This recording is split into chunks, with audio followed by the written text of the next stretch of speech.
On today's video, let's talk about Light and Darkness, Lost Kingdom Chronicles. A lot's changed, new chronicles have been added, some of them have been shortened, others disappeared, and we finally reached level 5 passes. That's right, the first few fights have happened and madness ensued. Well, not really. We'll talk about that as well. Everything you need to know about the Chronicles, the first clash, what you need to know about Light and Darkness, and much more in this video. So drop a like on the video before we start. Hit the subscribe button. Sit back. Enjoy.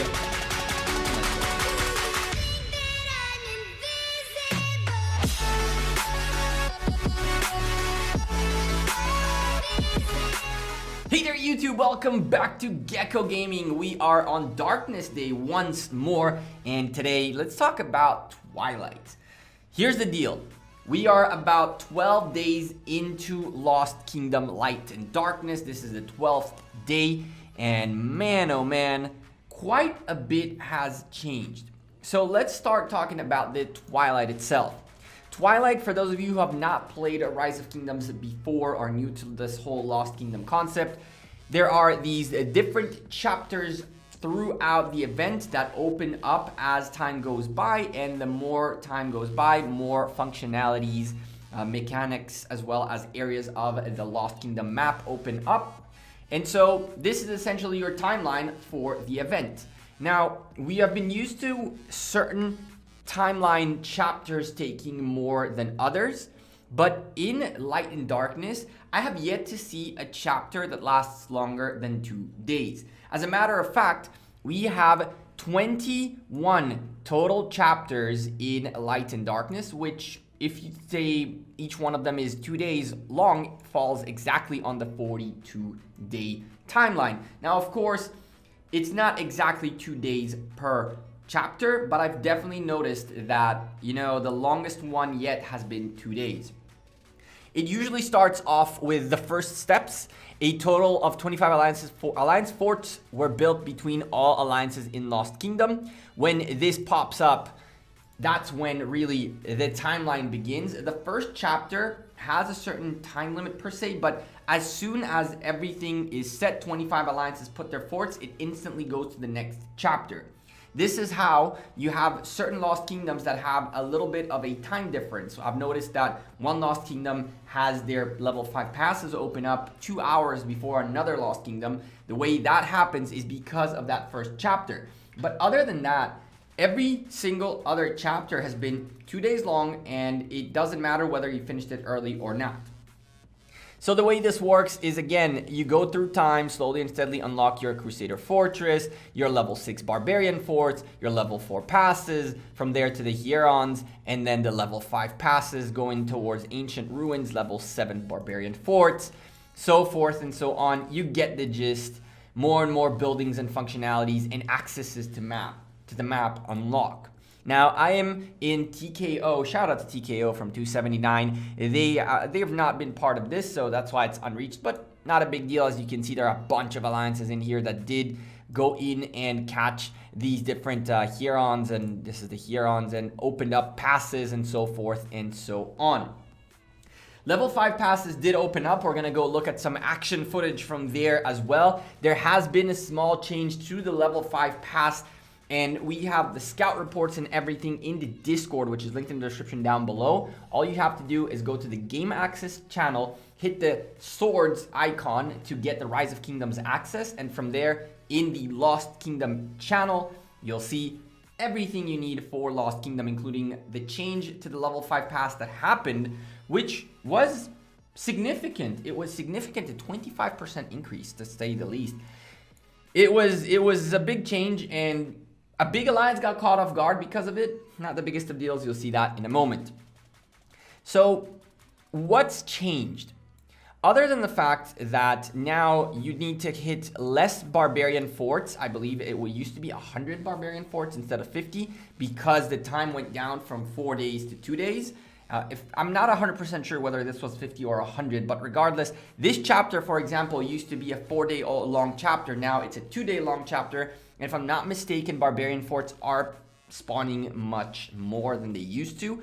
I think it used to be every 4 hours, and I haven't really kept up with how much it is in Lost Kingdom yet. But I can tell you that reaching the 50 level 6 barbarian forts in 2 days was not the worst thing ever, considering by the time you got to this chapter, you're still in the zone, in your, zone 4, trying to get in that area a little bit of something done.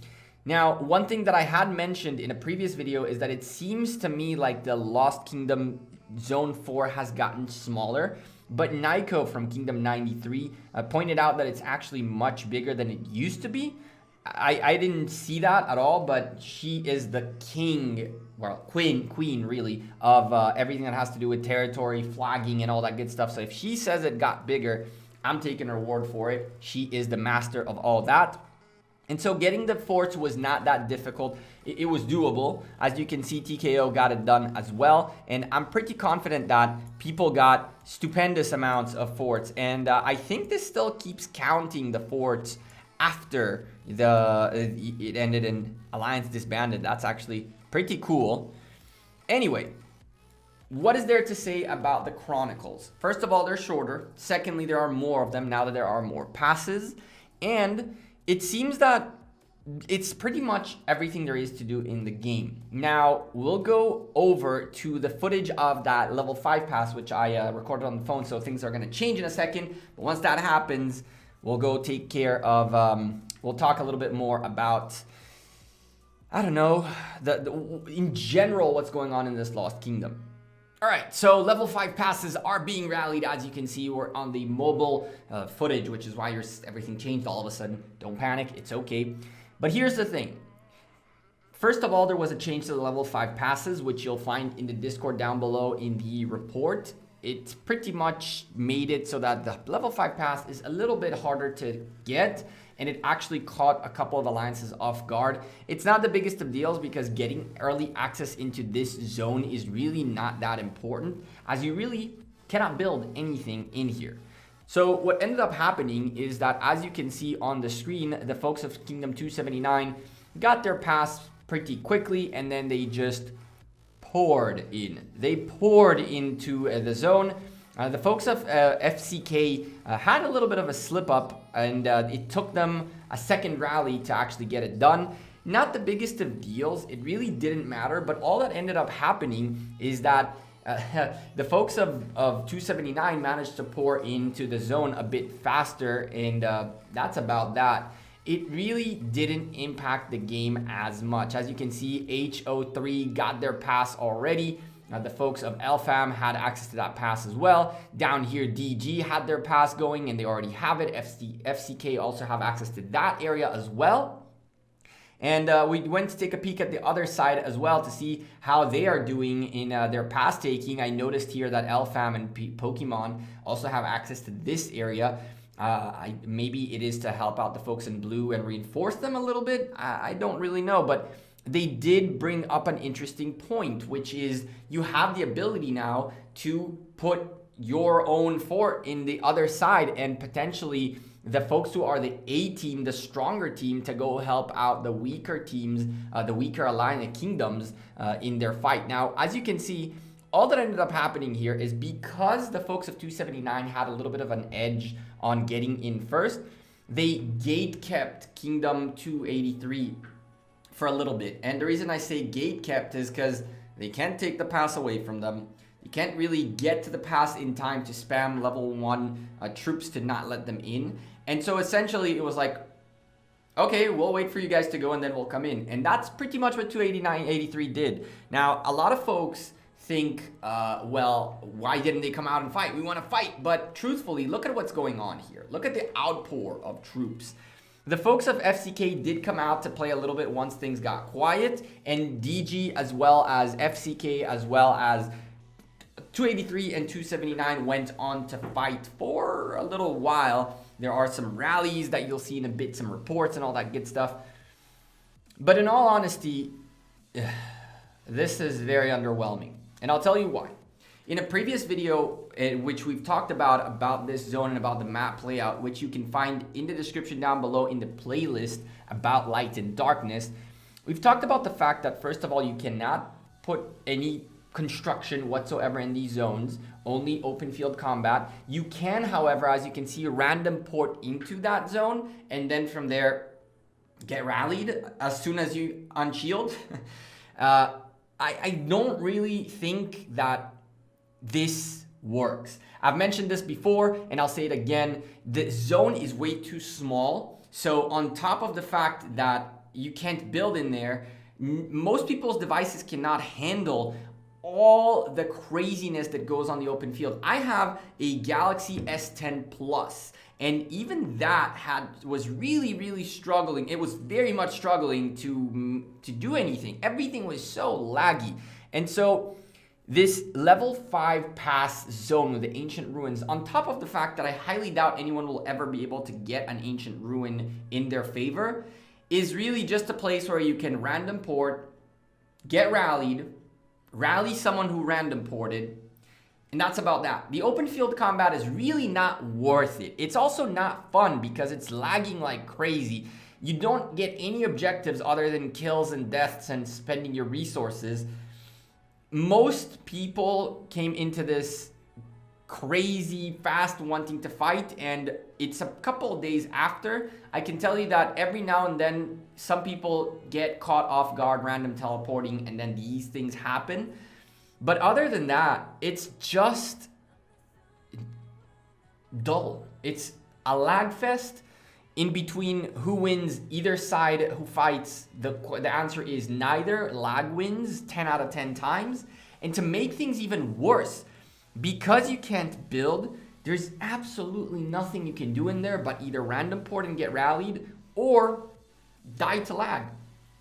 One of the folks from Kingdom 279 who I mentioned in the previous video, our tinfoil hat Ross, mentioned to me that he lagged so badly that he restarted the game, and the lag was so crazy that when his game restarted, which was less than a minute later, his troops had marched a good 3 to 4 minutes back home, which means what he was seeing on the screen was already outdated.